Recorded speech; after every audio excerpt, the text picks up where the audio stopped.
High everyone, welcome back to my channel. So video खूप interesting होणार आहेत. 2 दिवसाचा व्हिडिओ मी एकत्र तुमच्यासोबत शेअर करणार आहे, कारण आजचा दिवस माझा पूर्ण हा मीटिंगमध्येच गेलेला आहे. सो माझी मीटिंग होती खराडी लोकेशनला, प्रोजेक्ट डिस्कशन रिलेटेड मीटिंग होती. सो तिच्यासाठीच मी गेलेले होते खराडीला. तर पाऊस जातानाही होता, येतानाही होता. थोडक्यात दिवसभर पाऊस होता आणि त्याच दिवसभराच्या पावसामुळे रस्त्यावर पूर्ण पाणी साठलेलं होतं. त्याचबरोबर ट्रॅफिकही दिवसभर लागलं आम्हाला. म्हणजे जेव्हा आम्ही निघालो, गाडीमध्ये होतो, त्या टायमिंगला ट्रॅफिक हे होतंच होतं. ट्रॅफिकमध्येच आमचा बराच वेळ गेलेला आहे. तर अशा प्रकारे आजचा दिवस माझा पूर्ण मीटिंगमध्येच गेला आणि ट्रॅफिकमध्ये गेला.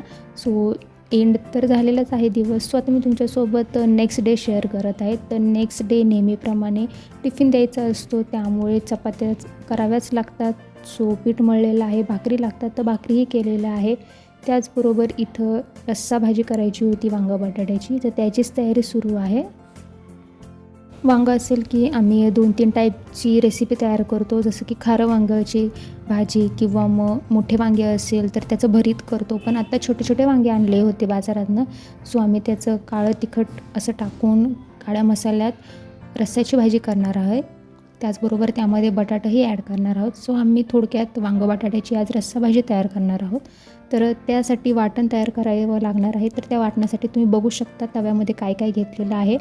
कांदा, मिरची, कारळ आणि तीळ घेतलेले आहेत. शेंगदाणे आणि खोबरं ऑलरेडी भाजून घेतलेलं होतं मम्मीने, तर ते साईडला गार होण्यासाठी ठेवलेलं आहे. त्यानंतर यामध्ये आम्ही कोथिंबीर ॲड करणार आहे. भरपूर अशी कोथिंबीर मम्मीला लागते, तर भरपूर कोथिंबीर घेणार आहे, कारण विदाऊट कोथिंबीर मम्मीची एकही भाजी तयार होत नाही. सो इथे भरपूर कोथिंबीर घेणार आहे आणि थोडंसं 1-2 सेकंद चांगलं मिक्स करून घेणार आणि थोडंसं गार झाल्यानंतर हे सगळे जिन्नस आहेत ते वाटून घ्यायचे आहेत आणि वाटणच आपल्याला वांग्यामध्ये ॲड करायचे आहेत. म्हणजेच भरली वांगी आपण करतो ना, सेम त्याच प्रकारे असं हे वाटण त्या वांग्यामध्ये ॲड करायचं आहे आणि पातेल्यामध्ये फ्राय करायला ठेवायचं आहे. तर इथे 3 ते 4 मोठे चमचे तेल घेतलेलं आहे आणि त्यामध्ये 2 मोठे बटाटे कापून फ्राय करायला ठेवलेले आहेत. त्याचबरोबर जे आपण वाटण तयार केलं होतं ते वाटण वांग्यामध्ये ॲड केलं आणि वांगे हे आपण फ्राय करायला ठेवणार आहे, कारण वांगे शिजायला थोडा वेळ लागतो, त्यामुळे तेलामध्येच आपल्याला परतवून घ्यायचे आहेत.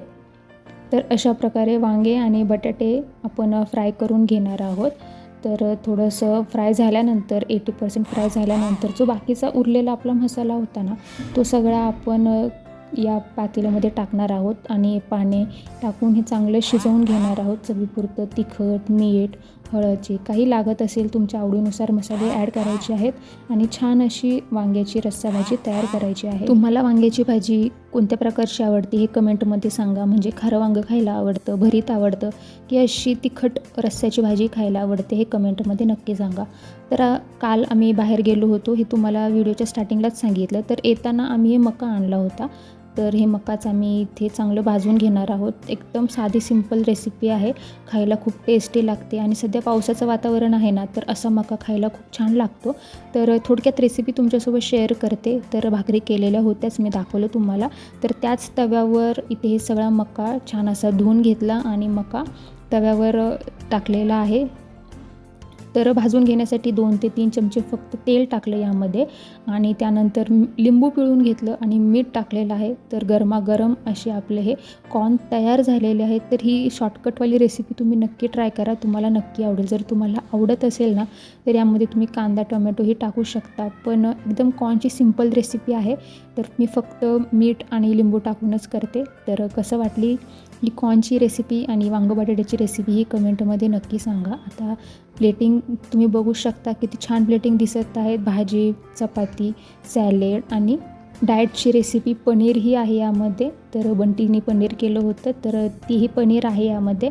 तर थोडक्यात तुम्हाला प्लेटिंग आवडली की रेसिपी आवडली की कॉर्नची रेसिपी आवडली हे कमेंटमध्ये सांगा. तर जेवण करता छान असे सॉंग्स लावले होते, तर सॉंग्स तुम्हाला ओळखता येते की नाही हे मला सांगा. तर हे खूप जुनं सॉंग्स आहे आणि तुम्हाला असे सॉंग्स आवडतात की नाही हेही कमेंटमध्ये सांगा आणि कोणतं सॉंग आहे हेही सांगा. तर वातावरण तुम्ही बघू शकता, भरपूर पाऊस येत आहे. टेरेसवरही बघू शकता किती पाणी झालेलं आहे. आमच्याकडे भरपूर पाऊस पडतो, कारण ही साईड पूर्ण डोंगराकडची आहे.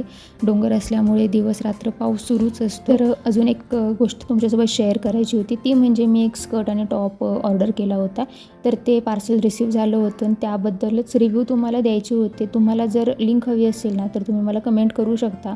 तर मी तुम्हाला लिंक प्रोव्हाइड करते. आणि हे फ्लिपकार्टवरून घेतलेलं होतं. तर तुम्ही कुर्ता बघू शकता, शॉर्ट कुर्ता आलेला आहे आणि स्कर्ट आलेला आहे. तर याबद्दलच तुम्हाला थोडी इन्फॉर्मेशन देते. एक्झॅक्टली स्टिचिंग कसं आहे किंवा कापड कसं आहे, फॅब्रिक कसं आहे, हे सगळं काही तुमच्यासोबत शेअर करते. तर तुम्ही या स्कर्टची लेंथ बघू शकता आणि जो घेर आहे तोही बघू शकता. मी गोल गोल फिरून तुम्हाला दाखवलेला आहे. ह्याचा भरपूर असा घेर आहे. आरामात तुम्ही मांडी घालून कसंही बसू शकता. अजिबात त्रास होणार नाही आहे बसताना किंवा उठताना. एकदम कम्फर्टेबल असं आहे. त्याबरोबर हाईटही तुम्ही बघू शकता, नेकची लाईन बघू शकता, स्लीव्स बघू शकता. दोन्ही साईडने व्यवस्थित असे कट दिलेलं आहे जेणेकरून टॉपही तुम्हाला कम्फर्टेबल बसणार आहे. आणि स्कर्टला नाडी वगैरे असं काहीच नाही आहे, इलास्टिक आहे आणि एकदम मस्त असं फॅब्रिक आहे. तर तुम्ही नक्की परचेस करा. तर आजचा हा इन्फॉर्मेटिव्ह व्हिडिओ तुम्हाला कसा वाटला हेही कमेंटमध्ये सांगा. रेसिपीज कशा वाटल्या ते सांगा आणि टॉप लिंकसाठी कमेंट करा. तोपर्यंत सगळ्यांना बाय.